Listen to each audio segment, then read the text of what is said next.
A young family opens the unlocked gate to private beach on Opal Cliff on Thursday. The beach, which normally requires an access card, is open to the public for the summer. Marcelo Hutchinson Trujillo, Santa Cruz Sentinel, a family walks through the small Opal Cliffs park that leads down to Private's Beach on Thursday.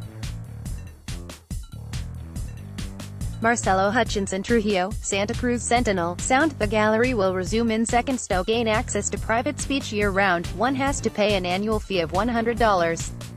Marcelo Hutchinson Trujillo, Santa Cruz Sentinel, a young family opens the unlocked gate to Private's Beach on Opal Cliff on Thursday. The beach, which normally requires an access card, is open to the public for the summer.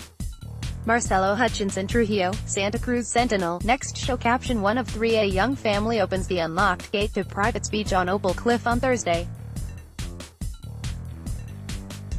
The beach, which normally requires an access card, is open to the public for the summer.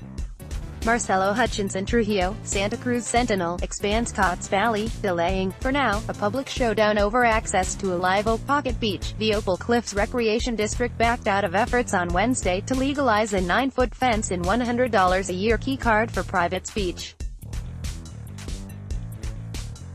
The Recreation District was scheduled to appear before the California Coastal Commission on Thursday to discuss after-the-fact permits for a long-standing tradition of limiting access to a park, and the beach below, to those who purchase a key card annually at a 41st Avenue surf shop.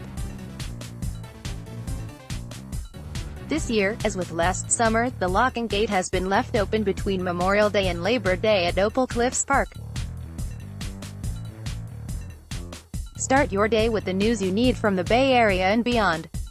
Sign up for our new Morning Report weekday newsletter. Private's Beach, located off Opal Cliffs Drive, is possibly the only public California beach that requires such an access fee, which mostly benefits those who live in the immediate area and disproportionately impacts those least able to afford it. Coastal Commission spokeswoman Noaki Schwartz wrote in a statement to the Sentinel. Ad choice advertising and red invented by TED's Coastal Commissioner Donnie Brownsy said Thursday morning at a meeting at the Scotts Valley Hilton that she did not think she was alone in her disappointment with Opal Cliffs Recreation District's withdrawal of their permit application from the day's agenda. To me, this was and is an extremely important case with respect to access, Brownsy said. I just want to note that I think the report did an excellent job analyzing the various issues associated with this particular situation, and that while the case has been withdrawn from today's agenda, I do hope that staff will prioritize resolution of this situation, because, in that particular area, I should just say, statewide, our beaches and maximum access to those beaches are just so critically important. After the permit withdrawal, the Coastal Commission's Central Coast District Enforcement Division sent a letter to Santa Cruz County planning officials on Thursday requesting that they open an enforcement case regarding unpermitted development, such as the park's 9-foot fence and gate, said the Commission's Central Coast District Manager, Susan Craig. The Coastal Commission is hoping to work with the county to bring the Recreation District into compliance, and has given the county until July 20th to signal their willingness to participate, Craig said.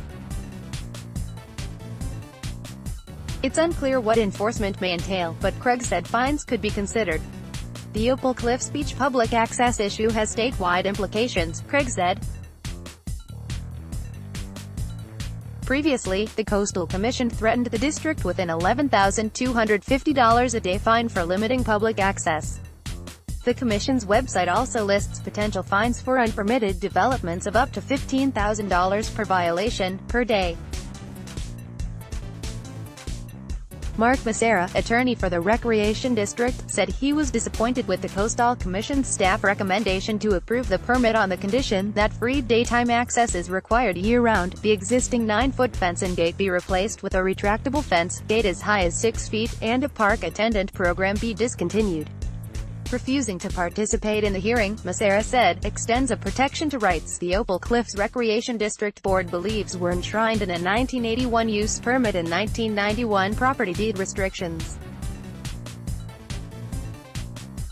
Those protections would be lost if the district willingly subjected itself to updates, he said. In the letter accompanying the district's withdrawal from the process, Massera described Coastal Commission staff recommendation as repudiating its own past actions and this commission's prior approvals that had been relied on for decades in park operations. After the meeting, Massera cited a 1991 park deed restriction, signed by the Coastal Commission, allowing for a key access fee program sufficient to fund annual district operations. My advice throughout this thing has been, why don't you compromise with us, let us do some legitimate fundraising, and cap it, Massera said. Then, in the future, if we ever want to raise it, we'd have to come back to you. But instead, they just want to eliminate everything. We'll do a lot but chop our own head off and put ourselves out of business. That doesn't make any sense. Although an ongoing area of dispute between the Recreation District and Coastal Commission's enforcement arm for more than a decade, the issue most recently came to a head in June 2016, when Coastal Commission representatives ordered a fence be removed and free access be returned to beach users, or face fines. Proponents of the park's gated access have cited the beach's previous history, with vandalism and vagrancy as reasons for continuing to have limited access and on-site paid part-time park monitors. Key fees have traditionally paid for gate ambassadors to open and close the gate, park landscaping, beach stair maintenance and more at the site, near Opal Cliff and Court Drives. In December, the Santa Cruz County Planning Commission approved private's 9-foot fence, gate and locking mechanism, nearby pavement improvements and addition of a retaining wall, landscaping and irrigation features. The approval, however, came with the caveat that the project requires a coastal development permit and a development permit. In March, the Coastal Commission voted to move forward in challenging the county permit approval, and set this week's meeting a follow-up. After the March hearing, Massera told the Sentinel that, "We think the decision is unfortunate, but we very much look forward to a meeting in Santa Cruz in which the community can express the support for the park to the Commission directly." AD Quality Auto 360p 720p 1080p. You might also like chess players around the world are falling in love. Vikings driver goes missing after car flips over in Rivervale. Straits Times 10 years jail for man who killed estranged wife in Straits Times flood exposes blind spots in Japan's disaster.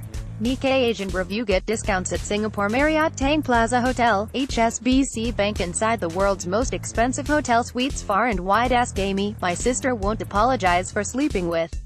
MercuryNews.com. Scott Dozier wants to die by untested method, even if. MercuryNews.com. Miss Manners, all I said was, nice blouse, and she. MercuryNews.com recommends